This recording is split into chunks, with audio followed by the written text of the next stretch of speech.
Kalau kalian masih ingat video challenge rakit PC 2 jutaan kita bareng Kudetek, pasti kalian masih ingat juga sama PC yang menangin video challenge tersebut yang kita rakit harganya cuma 2 jutaan. Ini prosesornya udah pakai Core i5 4790. VGA-nya Sapphire RX 560, 4GB. Terus juga RAM-nya 16GB, waktu itu hoki dapat dual channel dan PSU-nya 450 watt. Semua ini kita rakit cuma di harga 2 juta doang. Tapi di 2026 ini karena harga VGA itu lagi naik-naiknya, gua mau bahas lebih lanjut tentang RX 560-nya.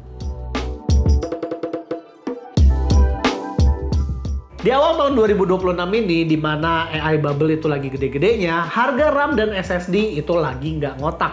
Dan juga ada kabar bahwa harga GPU itu juga bakal naik hampir 2 kali lipat. Ya kita para PC builder kere-hore sih cuma bisa nelen ludah aja ya menerima kenyataan pahit kalau kita udah nggak bisa lagi ngerakit PC kere-hore yang dimana kita nyari performa setinggi-tingginya dengan harga serendah-rendahnya. Ya kalau misalnya kita para PC builder kan kadang-kadang bisa juga kan ngelirik VGA jadul gitu 3-4 tahun lalu gimana VGA-nya, kita kan bisa tuh ngincar itu.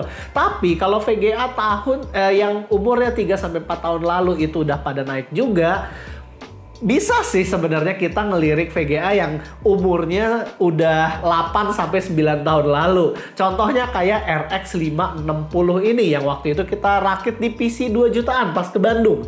Dia pakai Core i5 4000 series yang paling tinggi dan VGA-nya ini udah VRAM-nya 4GB, buswidth-nya itu 128 bit. Cuman karena ini GPU murah, jadinya PCIe lane-nya itu cuma X8 aja. Tapi gimana dengan performanya di tahun 2026 ini? Nih gue lihat catatan gue ya. Kalau misalnya kita mau main game yang zaman sekarang yang gratisan kayak game Wibu HSR ataupun Wuthering Wave aja, itu bisa kita mainin di 900p sampai 1080p walaupun dengan settingan ya semi-semi mentok kiri itu masih dapat hampir 60 fps. Tapi karena ini adalah VGA 8-9 tahun lalu, kita bisa main game yang 8-9 tahun lalu juga atau mungkin lebih tua. Contohnya nih, gue main game yang gue suka itu adalah Far Cry 2, itu tahun 2008 di 1080p settingan mentok kanan itu dapat 108 fps. Atau Prototype 1 yang keluar tahun 2009 itu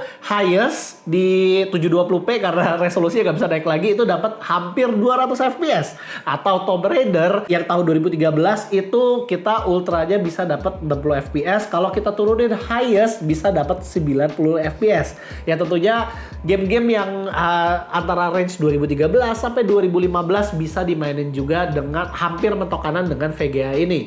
Cuman kalau kalian mau nanya produktivitas dengan VGA ini, ya nggak terlalu banyak lah produktivitas yang bisa dilakuin di sini. Kalau edit video, 3D design udah nggak direkomend. Tapi kalau misalnya mungkin sekedar office, admin, tentunya masih bisa, apalagi udah SSD. Nah, tapi kalau balik lagi, kalau kalian nanya ke kita, apa sih sebenarnya inti dari video ini? Kita mau ngasih liatin ke kalian aja. Kalau performa dari VGA yang umurnya 8-9 tahun lalu dan harganya mungkin sekitar 1 jutaan kurang, itu nggak terlalu buruk dan masih bisa oke-oke aja asal gamenya ringan.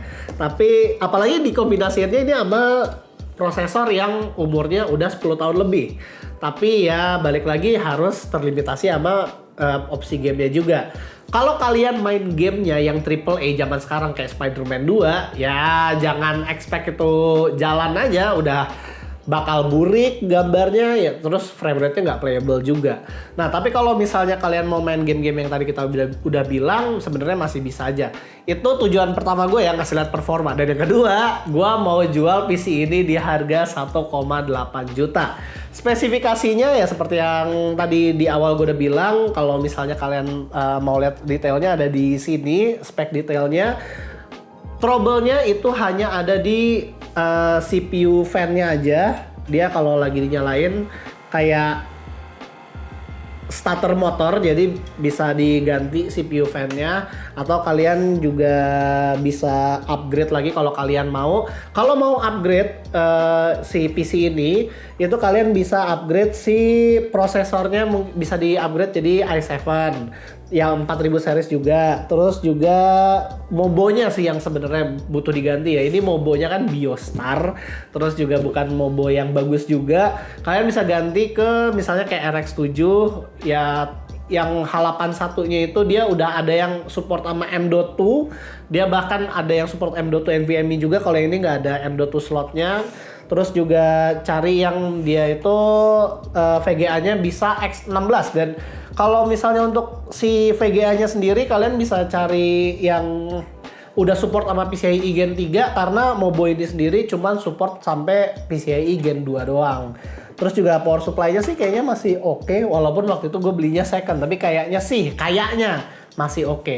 Dan kalian bisa cek juga sih di marketplace, kalau kita lihat harga-harga pre-build juga kebanyakan segitu-segitu juga kok. Tapi kalau misalnya ada value yang lebih bagus ternyata di marketplace, ya kalian bisa kasih tahu ke kita aja. Tapi kalau menurut kalian sendiri nih, kira-kira masih lazim nggak sih buat beli komputer yang umurnya itu udah 10 tahun lebih tua gitu?